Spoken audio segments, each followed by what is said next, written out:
Hi, my name is Stephen Rafferty. You're watching These Are Questions. This is the interview show where I ask people questions about things, life, and such not. And today's guest is a talented model and professional cosplayer. Please welcome Alita Jade. Hi, thank you. Welcome to These Are Questions. Yeah, thank you so much for having me. I'm happy to be here. Thank you. I'm happy that you're being a part of These Are Questions. I'm excited to interview you for this season. It's going to be a great, fun, and exciting episode. Yeah, I can't wait to see when this episode comes out and everything. Well, it's going to be out right now as you're watching right now on These Are Questions, you know? Or if you're listening on Spotify or Apple Podcasts, we appreciate you. So it's out at the moment. And before we get into the interview itself, allow me to explain the rules of These Are Questions. Okay. Alita, I'm going to ask you a series of questions based on your career and aspirations, along with a mixture of questions that are borderline idiotic and, well, randomly stupid. Do you accept those terms? Yes. Alita, are you ready? Yeah, I'm ready. Internet, are you ready? I don't know if they're trying to become cosplayers or if they're trying to become models through this interview. I don't know, but I think I see one in the distance saying, giving a thumbs up. So Somewhere out there, somewhere I see them. somewhere, It's on the left side. on the left side. Yeah, Is it my left or your left? my left. Okay. Yeah. Oh, there it is. Hello. All right, you're ready. Yeah. With that in mind, let's begin. So thank you so much for being a part of These Are Questions. I greatly appreciate it. I would like to ask how you got into modeling specifically and how long you've been in the trade of modeling. I've been modeling since late 2017. Okay. I started modeling just because a photographer had hit me up out of nowhere, and he was like, "Hey, do you want to do this photo shoot?" And he does fine nude art, but I was still underage at the time, so I couldn't do it. Obviously. Yeah. No. Yeah, Don't do so that. yeah, so he had suggested like just a regular photo shoot then, and I was like, okay, I'll think about it. And then like a couple weeks later, I was like, yeah, we could do it. And I tried it. I was uncomfortable because I was like, who is this person? I don't know him. This is my first photo shoot. Like, how did he find me and all those things like that. But after a while, I just got the hang of it, and yeah, I just started doing more photo shoots slowly and working with other photographers. Okay, and then kind of worked your way up into that level and doing more professional shoots and doing the shoots that you would like to do. Yeah. I had started out with that first photographer. Like after I had turned 18, I had started shooting like the nude fine art with him. Okay. Yeah, and I was working with him for a while. Okay, that's good. And like I said, if appropriateness, and if you're set with that and that's a level that you want to do, then power to you there. And then at least like I said, you're picking and choosing the shoots that you want to do, you know, that you feel comfortable doing. Yeah. That's important. That's absolutely paramount as you're going through that specific industry. Obviously, you know, like you don't want to be uncomfortable for any certain reason, you know. But that's cool. That's cool. You got your start in there, and I've seen you do a variety of different photo shoots, different modeling shoots, and kind of worked your way around there. And you know, while researching and going through my information on your Instagram account, it says that you're a real life anime girl. Yeah. Okay. Can you explain the reasoning behind that name? I had just put that in my bio, like kind of like for marketing purposes, I guess, like for people to remember me, especially because people are always saying like, "Oh, you look like an anime girl." Like I've gotten that since I was like in high school. Okay. So yeah, and now with the bangs, even more so. Like a lot of people are saying, like, "Oh yeah, you look like an anime character." I don't see it, to be honest. I don't really see it that much. You don't see it either? Not really. I mean, like unless you're doing like a certain cosplay, which we'll get into in our interview, then you know, then you're gonna have certain features that kind of showcase that character. But like generally speaking, no. Yeah. I don't know. Like I just think I look like a normal person. Like I don't see an anime character, but I guess. And it's weird because even like some people had told me that I look like an anime character before I even had this haircut too. Okay. So I don't know if you see me like with my regular real hair, but yeah, I really don't see it with my real hair either. I think it's just the character that is being portrayed and what people's perceptions are, you know, when they're seeing your looks. I guess it could be that. I think it's also partially because I'm Asian. Maybe stereotypes. Yeah, that's honestly what I think it is. Yeah, to be honest, these are questions, not these are stereotypes. I can tell you that right off the bat. Yeah, I'm here to ask questions, you know. Yeah. All right, but I guess there, you know, people's perceptions. Yeah. It is what it is. It is what it is. I'm just like whatever about it. Hey, it gives you, I guess, more viewership in that sense there. Yeah. To an extent. Yeah. Yeah. Keeps you to more work. Pretty much. Pretty much there. And you know, kind of going in with your name, Alita Jade. You know, it's a cool name. I like that name. Thank you. But I need to ask you, since your last name is Jade, I need to ask, are you really a jaded person? So I put Alita Jaded as my username because Alita Jade was already taken. So I was like, all right, what do I do now? And then I put like an underscore and I'm like, okay, it's still taken. I put a period. I'm just like, are you kidding me? Like, it's so, and I didn't want to put numbers in it because I don't know. I don't like having numbers in my username for some reason. Yeah. And yeah, I had done like a combination of things and I was like, okay, Alita Jaded. And especially I was going through like, I just go through like a lot of ups and downs, like rough periods and stuff where I get like tired and kind of jaded of the industry that I'm in and a little frustrated because it does get really difficult at times. Yeah. And, you know, especially like if you're having to keep yourself booked like constantly and you don't work with specific agencies, you kind of just, you're non-exclusive and working with whoever and, you know, applying constantly. And it's like, you know, you'll have good days and bad days. Just like in any business, you're going to have good days, you're going to have bad days, you're going to have days where it's just like, am I really in the right business? This is when I keep doing exactly. You know what I mean? So I get that there. So I guess that real jadedness is coming through there. Yeah. It's like, I just go back and forth a lot, so. Yeah, just like a jaded person. Exactly. It makes sense. Welcome to These Are Jadeds. There you go there. Moving for my next question here, and I'll let you drink your water, your jaded water. I felt the jadedness in that water. Yeah. Horrible. It's my water though. I gave you that water. It was purified jaded water. It still sucks. I'm sorry. Dang. You really are a jaded person. That's fine. That's all good. It's all good. Moving on though, you know, let me ask you, since you're into the cosplay scene, would you ever want to host your own like convention, like your own con, like Jaded Con or Alita Con? I would be, I'd be down for that. It's not something that I'm like specifically looking to do. Yeah. And it's funny because like a lot of people think that I do cosplay, which I do. I technically do. Yeah. But you know, it does get expensive and stuff like that. Sure. So I don't do it a whole lot. I feel like I don't really post too many cosplays on my page either. I feel like it's more like kind of like everywhere, like kind of all over the place. Yeah, just different modeling shoots. Yeah. So I haven't really been super into the cosplay scene. Like I've only been to one con. I wanted to go to SuperCon this year, but I wasn't able to. That's where you create your own con. Yeah. And I still want to attend more cons just to see how it is and like meet the people there and stuff like that. Yeah. But I haven't been heavy into the cosplay scene. Okay. Yeah. Is it something you want to get into more and more, or like you want to just stick to like various forms of modeling, just kind of a variety, if I may ask? A variety. I wanted to do like, I want to specifically do like more fashion and commercial modeling. Okay. Yeah, especially because that's what seems to bring in more of the money. Like for cosplay, is kind of like, it's kind of like hit or miss in my opinion. Really? Okay. Yeah, because I feel like if especially as a woman, if you do cosplay, you have to do like OnlyFans or something like that, you know? Yeah. And you may not want to do that, you know what I mean? Yeah, each is your own. Like you have to appeal to a very specific audience because I wouldn't really know what routes you would take to make money. I feel like most of them would appeal to like a male-dominated audience.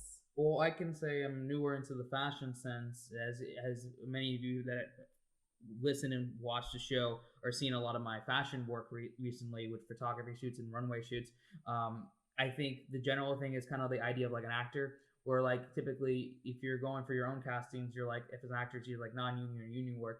With modeling, it's kind of similar in that vein, but more or less like if you're trying to really make it professionally, I recommend having a legitimate, viable agency that works with you hand in hand, that vets out shows that are professional and ones that may not be, and trying to protect your best interests, you know? So maybe if that's a starting point route, that might be a good idea if you're trying to go into more of the commercial route and getting your showcase out. And then I always say, like, modeling and acting are similar in a lot of veins. And I can say this from the acting perspective that I've had, like a lot of actors go to do modeling, and a lot of models go to do acting, and they work, and a lot of agencies do both. So like it's just a matter of like doing the research, seeing what's there, who's legitimate. And this is good advice for anybody that's actually wants to pursue this. Like if you're going to go to an agency or going to look for work, you need to vet out your shows, your talent, who's working, what's the vibe, how long has the business been working in, all these things in the back end. Because unfortunately, just like in any business, there's legitimate ones and then there's not legitimate ones. And unfortunately, people can get taken advantage of, and you don't want that. Yeah. So. Yeah, I've definitely been looking and doing my research, like for all types of agencies. I just don't want to be exclusive. Sure. I want to be able to work with as many as I possibly can, and because I don't want to be tied down to just one agency who might just give me one job for the entire year. That's insane. And then you don't have no work basically, and you're stuck in a contract situation. Exactly. You can always ask with certain agencies, like, what's the exclusivity of the agreement there? Like if you can I go into other stuff? Can I do other types of works? Can I be an agent just as a model? Can I do different agencies as an actor? Because I know some talents that do one agency as a model, another agency as an actor, another agency as like a musician. So it all really depends. And these are kind of the intricate questions that you have to ask as you're trying to move professionally. And like it gets difficult at times because it can be very jarring. Yeah. Another thing I've noticed is like a lot of agencies, they ask for at least a minimum of 5'7" in height. Yeah. So I'm on the short side, even though I look tall in my pictures to people apparently. But yeah, so that's another thing. Because somebody actually gave me an agency the other day, and I was about to apply to it, and then I see at the bottom it says models must be 5'7". For women. I'm just like, damn. I mean, still apply. Worst they can tell you is no.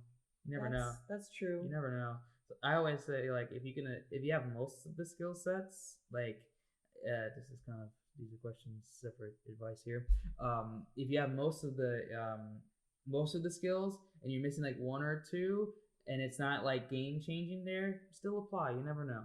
Okay. Just give it a shot. And the worst they can tell you is no. If it's like a dead hard requirement that you can't do, that's different. But like it's like a job application. If you have most of the skill sets and you're competent and you're qualified and you feel like you could potentially do it, just apply and see, Yeah. If you're missing like a bunch of things and have a bunch of requirements, then okay, maybe not. But if you're missing just like that one thing, you never know. Yeah, I just get kind of worried that sometimes those people might think like, oh, she's wasting our time completely. And some casting agents can be like pretty. Yeah, of course. It all depends. Yeah. We can go into a whole hour conversation about the intricacies of agencies and what to do, what not to do, and how to kind of get through. But it's things to think about. But as we're thinking about it, I have to move and ask more. These are questions. Oh, okay, yeah, so, go right ahead. No problem. But keep that in mind for future, though. We can have this whole conversation moving forward. But the next question I do want to ask you is a question I've asked every single guest here on These Are Questions Season 6. And I want you to pick a team. Don't think too hard about this question, but pick this team. Team Alpha or Team Omega? Alpha. Okay. Any reasoning, anything, thinking about it, or just like the name? It was the first option, so... There you go. That's fine. Remember that for the end of Season 6, because that's going to play a bigger role. Okay? So just remember what you chose. Okay? And it all makes sense at the end of These Are Questions, Season 6. So let me ask you, are you a night owl or a morning person? I would say I'm a morning person, but I can be a night owl. I can do both. That's me. Really? Yeah. I haven't met too many people that say that. I do both. Like, I really am a morning person, but I do both because of the nature of the business that I'm in and entertainment and doing shows and everything like that. And most shows are in the evening or, late. So I've trained my body to do both. But as soon as I'm at bed, when I get home, I'm like, I'm out. Oh yeah, same. I mean, I like going to clubs and stuff like that, so I kind of do like going out at night, but I usually wake up somewhat early in the morning. Yeah, same here. Earlier than most people. Same. Yeah, and then it's like, body, I need to go to bed. My body's like, no, I'm gonna wake you up super early in the morning because that's how my body works. And I'm like, bro, come on, man, please, I just want a little sleep. No, oh, come on. Yeah. So, okay, here's what it is. Yeah. It's whatever. I mean, if I can do both, that's better. That's true. And for what you're trying to do, exactly. Yeah, it's good. You could train your body to do a lot of different things, especially with your circadian rhythm and how you sleep and stuff. Like, the only thing I struggle with is if I don't get at least 9 hours of sleep, I wake up dead for some reason. 9 hours? Yeah. I've never. Or it's. I've had 9 hours in 9 hours. You're like, what is 9 hours? What is sleep? Yeah? What is 9 hours of sleep? Do tell. No. I need a solid 9 hours. That's why I usually end up sleeping early. I usually sleep at like 10 or 10:30, and then I wake up at like 7, like 6:30 or 7. Okay. Yeah, I'm not 9. I'm like 6 to 8. But it's 6 to 8. Yeah. Oh. Oh, you're judging me now about my sleep cycle. Yeah, I mean, I don't know. It's also weird because like if I go out, like let's say clubbing or something, and then I get home at like, I don't know, 3 or 4 a.m. and I get like 2 or 3 hours of sleep, I'll wake up super energized the next day for some reason. But it has to happen like every once in a while. It can't be like consistently. Yeah, okay. Yeah, it's weird. It's weird. Circadian rhythms are weird. Sleep cycles are weird. Don't judge me on my 6 to 8 hours. Your 9 hours. Yeah. 9 hours sleep, jaded cycle. Jaded sleep. I need 9 hours. I wish I had 9 hours. Haven't got that in too long. Damn. I know. Maybe I'll go to sleep after this show. Maybe I'll go to sleep after this episode. Probably not, though. But moving on, going back to your modeling, can you name me one of the coolest modeling shoots that you were a part of? One of the coolest, well, I guess, yeah, it kind of is like a hand model gig that I got. Okay. So, I was actually supposed to be working at a Pepsi commercial, and I did, and there was like 70, like I would say between 50 to 70 people on set, like that were extras, including the dancers. Yeah. And so out of everyone, I just randomly got chosen to be the hand model to like pop the little can, and then it aired on the VMAs. Yo. Yeah, so that was pretty cool. Another one that I really liked, although you don't see me in the commercial at all, was a Doja Cat Google Pixel commercial. Yo, seriously? Yeah. Yo. And at the end, yeah, she was super nice. Like, she was super cool and everything. At the end, she actually hugged us, and I was like, ah. Yo, that's awesome. Yeah, I was fangirling hard. I bet. Oh, I don't blame you on there. I was just like, what? She's coming to us? What? But that's good though. That means she's chill. That means she's cool. Yeah. Yeah. Because some I'm not gonna name anything like that because professionalism. Yeah. But as you know, some talents are friendlier and like very cool receiving than others. Yeah. And I'll say it there. I'll take my takeaway. So that's cool. I'm glad you had a wonderful experience there, and you got featured on that video and also technically in the VMA. So did you get a VMA award for it? No, unfortunately. Next time. Yeah. Next time. Yeah. For sure. You got to get you in another Pepsi commercial. Maybe even by the end of this year, hopefully. Spoilers. You heard it here first on These Are Questions. Never know. Don't tell anybody. Speak into an existence, but never tell everybody exactly what you're doing. I never do. Good. I never announce my good things on social media either. I'm not about to do that. Good. Yeah. You know when you announce it? When it's already done. Exactly. Mm-hmm. Tips on These Are Questions there. So that's cool. That's awesome. I'm glad. And I wish you more opportunities as you're pursuing your modeling career, but also potentially in acting and other forms of media entertainment. Thank you. I'm definitely working on that. It's good. If you're already doing pretty good already, that's two big things right there. And like skies aplenty, and like people that wait and stuff, which is great if you wait, but like you never know what opportunities are there. So like if you're already striking it hot, it's just gonna be more and more as time goes on. Yeah. Yeah. So it's good stuff. Yeah, thank you. No problem. See, I got the jadiness out of you. I got it out a little bit. It can come right back. It's fine. Just focus on my questions. Just go from there. Just see what happens. These are questions here. And I actually wanted to ask as a comparison: is it harder to do like traditional modeling when you're going on like let's say runway shoots or trying to audition for a runway or more fashion commercial shoots than it is to do like a cosplay specific shoot or like a photo shoot where it's just kind of like one-offs? Like, which is harder for you? So I actually haven't done runway yet, and Not yet, okay. Yeah, and I kind of didn't want to. I want to stick more like towards commercial modeling. Okay, so let me switch to that. Like, is it easy? Like, which is harder for you, like doing like commercial scene modeling work, or when you're doing like a cosplay specific or like a photo, like a general photo shoot? Like, what do you feel like has more of a difficulty? I feel like in terms of posing, both are pretty easy. Okay.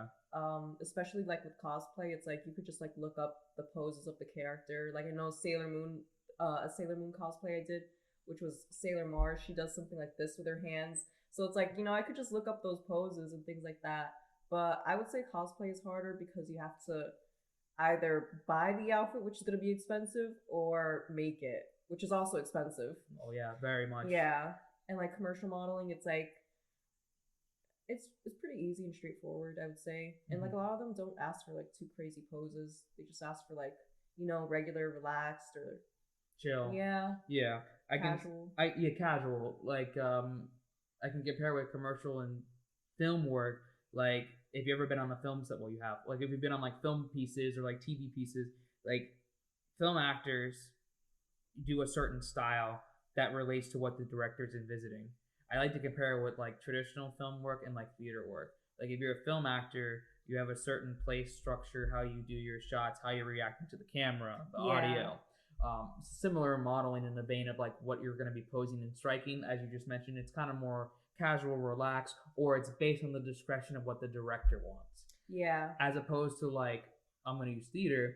Theater is more animated, it's more loud, you're showboating, you're showing things, you're enunciating not in front of the camera but in front of a large audience here, which is what I'm going to be doing for the These Are Questions live special. See, segue right there. Is different with live performance. So a lot of actors from film to theater have a hard time adjusting to the other because if they're trained in one, it's hard to go to the other one and vice versa. Modeling, even though I'm not a model by any stretch of the imagination, unless you want me to be a model, similar vein where it's like the transition may be harder from one area to another. Yeah. Yeah, I could definitely see that. But I don't know, for me personally, modeling was always pretty easy. Okay. Like it was pretty easy to get a hang of. I did get some photographers that were frustrated working with me, especially in the beginning because I didn't really know how to pose and I was like super shy and like, I don't know what to do. I don't know how to look. I don't know how to look into the camera. That was one thing I struggled with, but now I'm like, it's a lot easier for me. Yeah, that's a great point. You just said that there, because a lot of, especially when it's like up and coming, a lot of models don't necessarily know how to react to a camera, and it's up to the photographer to make them, number one, comfortable. That's my number one. Yeah, definitely. But number two, making sure that like the vibe is good and in announcing what the direction of the photographer wants the model to do. So like showing them the poses or showing them the areas where they're going to shoot, getting the story of what they're encapsulating with the image. They should be communicating with you to get the best possible shots that they can. Yeah. If a photographer doesn't know how to work with their model, then the model can only do so much when working with the photographer. It's a two-way relationship communication path. And I've done photography for a little bit now. I'm getting more into it, but I've learned a lot from working with different talents. And the number one thing, in my opinion, is communication, like telling them what the photographer wants in the shots and what does the model want to do with their shots, and getting the best possible content pieces you can. Yeah, definitely. Like in my first couple of photo shoots with the photographers I worked with, it was kind of like right off the bat.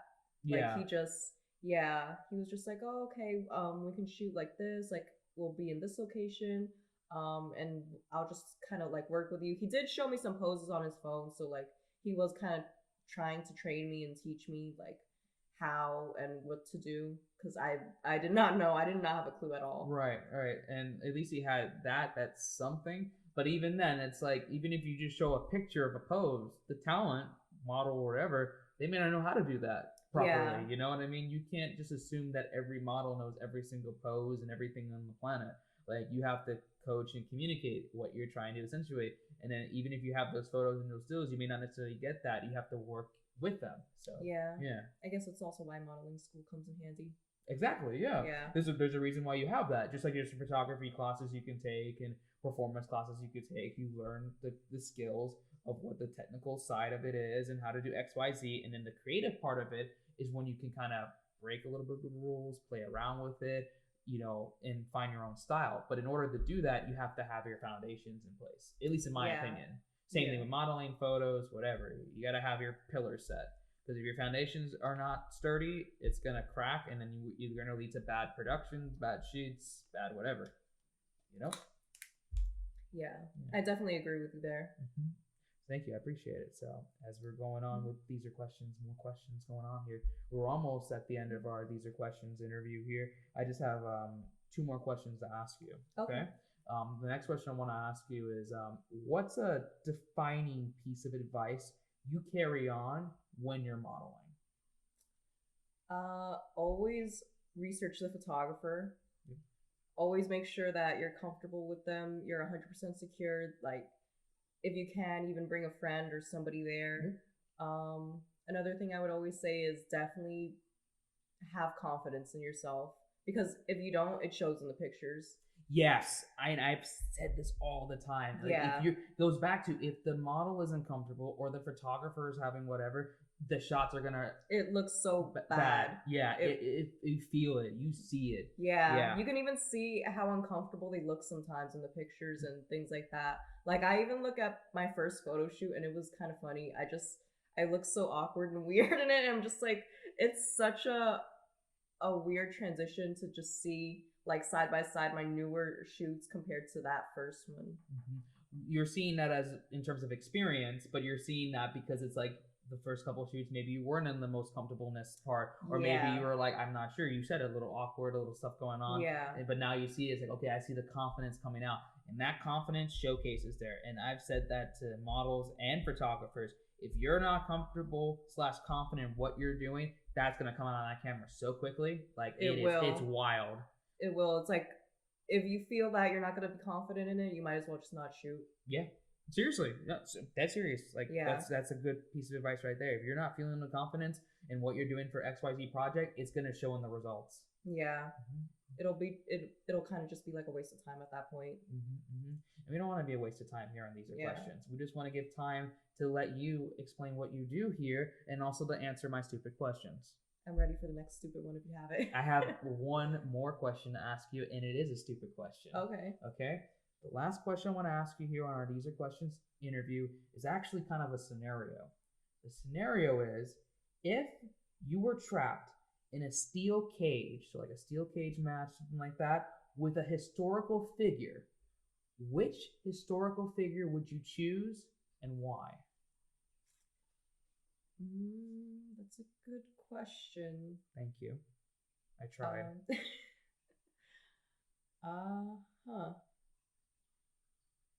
I'm not entirely sure. I'm trying to think. Okay. It could be any historical figure in the world, past or present, you know. Well, historical, it's all past. I don't know if it's present historical. Is there present historical figures? No, it's past, yeah. Maybe. Well, wouldn't it be also present?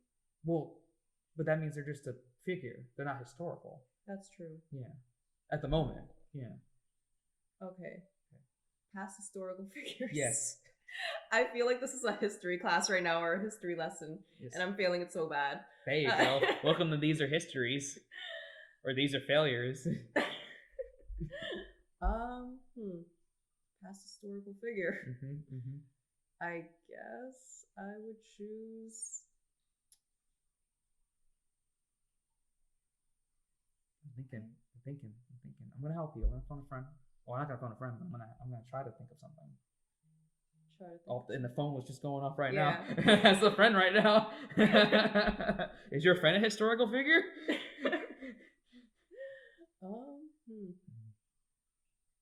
It could be a historical, like, I think a president is right off the bat, but maybe not a president. Maybe like a historical figure for like a historic TV host, or like a historical like musician. Okay. Okay. Or like a historical, like, I don't know, cosplayer. Or was it historical cosplayers? I don't think there's any dead historical cosplayers yet. Was there cosplaying in the 1800s? No. Okay, I don't know. I don't think so. I was trying to like avoid like controversial figures too. Okay, so fair. Okay, fair. That's fair. Yeah. Yeah. Good. That's also why I was like, huh. They're all kind of like. They all got something. Okay, that's fair. That's fair. I appreciate you thinking of that though. Yeah. That's the meta of that. Or it could be, we can go into like historical like cartoon character, you know? Doesn't necessarily be like an actual like human person, if that makes it easier. Oh, okay. I'll allow like fictional characters as long as they're historical. Okay. Okay. Well, actually, I was gonna say like historical figure, like if it's a musician, maybe I was gonna say Kurt Cobain. Okay. Yeah. Okay. A little controversial towards the end, but maybe, yeah. But you know, it's Nirvana. But it's mostly his death. Right. Yeah. Yeah. Not like anything like about him. About him. Yeah. Correct. Oh, fair. I'll allow it. Okay. Okay. Yeah, I was gonna say Kurt Cobain. Okay. Okay. Now I need to ask, what's your favorite Nirvana song? Nirvana song. I was a heavy like hardcore Nirvana fan, like especially in middle school and like early high school. So I would always say like, oh, pretty much every song is my favorite song. I did really like Heart Shaped Box, Mr. Mustache. Okay. School. That was one of my favorites for some reason. School. That's a good one. Oh, you're a Nirvana fan too? Yeah, that's all I'm asking. Oh, yeah, really? Yeah, oh, okay. Yeah, like one of my favorite songs, like No Apologies, but then also like Heart Shaped Box is good. And then there's a rendition from MTV. Do you know what MTV is? Because I have people that don't know what MTV is now, and I'm just like, man, I'm getting older. Yeah, seriously. That's sad. I know. That's what I said. So you know, MTV Unplugged, right? Yeah. They did Nirvana did the rendition of The Man Who Sold the World. Yeah. Fantastic rendition of it. And he did like a fire, which is a depressing song, but it's a good song. Yeah. He sang it very well. I also like the song "Oh Me." Okay, that they did. Yeah, that's good. You know what? Which isn't really theirs, but yeah. That's true. You know what I like too was if you watch like the Rock and Roll Hall of Fame, when they got inducted, right? And it, you know, Kurt Cobain obviously passed away, unfortunately. But they did the induction, and then they had like different artists do like covers of the song, and Lorde did a really good rendition of No Apologies, and then the girl from St. Vincent, Annie Clark, did. What is the song? Oh no, I can't remember. But she did a really good rendition of it. It's always like that when I'm thinking of something there, and I'm like, I'm gonna give an example, and then it's not there. Yeah. But from St. Vincent did a really good rendition, and then like Joan Jett did like Smells Like Teen Spirit, did like a rendition of that. So those are all good covers of those songs. So just something to think about there. But yeah, I'm a fan. I like their music. Yeah. I'm a Foo Fighters fan too. Oh really? Yes. So which one do you prefer? As a band? Yeah. Oh. Yeah, I'm interviewing you now. There you go. Here's the questions. All right. Let me see. There you go. Welcome to These Are Stevens. This is reverse These Are Questions. Yeah, my name's Alita Jade. This is Steven. Thanks for having me on the show. Okay, technically Foo Fighters only because like they were around a lot longer, so they had more albums than Nirvana, and like their quality is still very good to this day. Like they just released their latest album. It's a sad album because unfortunately the drummer passed away. So, but like it's a tribute album in a way, but it's also very good. There's some bangers in there, like Rescue, for example, great song, depressing song, but great song. You know what I mean? Yeah. And I've always liked David Grohl as a musician, and as a guitarist. Like he has some really good songs and good. I like, if you ever listen to his interviews, how he breaks down his music is very unique. It's cool. Like it's cool to listen to that. Oh, I haven't seen his interviews. Yeah, he's really funny. He swears a lot, but like when he breaks down the actual music theory of why he does X, Y, Z with his songs, he thinks kind of like a morbid scientist in a way. Like really, you see like chemists and like scientists like they talk about like their theories and like their like different chemicals that they work with, different things that they do. It's kind of like that, but with music. So it's cool. He's a really good orator. So. Yeah, he's definitely talented for sure. Oh, absolutely. Yeah. So yeah, I like the band. I like both. So okay. Yeah. Any more questions to ask me on These Are Stevens? Let me see. I don't know, what historical figure would you choose? Oh, you were trapped. trapped in her. Oh, that's easy. Macho Man Randy Savage, obviously. That's what he did with Spider-Man back in the day. Bonesaw. Please tell me you've seen Spider-Man. I have. Okay. Yeah. The original one? Well, not the original, but the Tobey Maguire one. You've seen the memes. Years ago. Okay. Yeah. You've seen the memes. Yeah. Yeah. In the cage, the actual scenario, it was Macho Man Randy Savage in that cage. So, fun fact. Oh, okay. Yeah. I did not know that. Well, now you know. And these are questions. And now we're back to regular These Are Questions here, as she is enjoying her jaded water. It's very jaded. Very jaded historical figure. Jaded historical figure. Jaded historical. That can be your secondary account. It'd just be pictures of jaded historical figures. It was a great pleasure interviewing you on These Are Questions. This was a fun, rapid fire interview. But now the internet floor is yours. Anything you want to talk about, anything you want to do, anything you want to say before we wrap up this interview on These Are Questions, the internet floor is yours. I don't have too much to say, but it was a great interview. I really had a lot of fun. This was super cool, and it was great being a part of it. Thank you for being a part of it, and I really appreciate the kind words. Yeah, no problem. Thank you. And I wish you all the best as you continue in your modeling, acting, entertainment, or whatever multimedia creative fields you decide to pursue into. Thank you so much. You as well. Thank you. And with that, all I have to say is that for those that have been watching and listening to this episode, whether you're watching on my YouTube channel or listening on my Spotify, Apple Podcasts, wherever you get your podcast, I just want to say that I appreciate you, and I appreciate you watching and listening to the show. All of Alita's information, along with my information, will be in the descriptions down below. It'll be very jaded. And with that, all I have to say is that you have been watching / listening to These Are Questions. Good night, everyone. Peace. Deuces.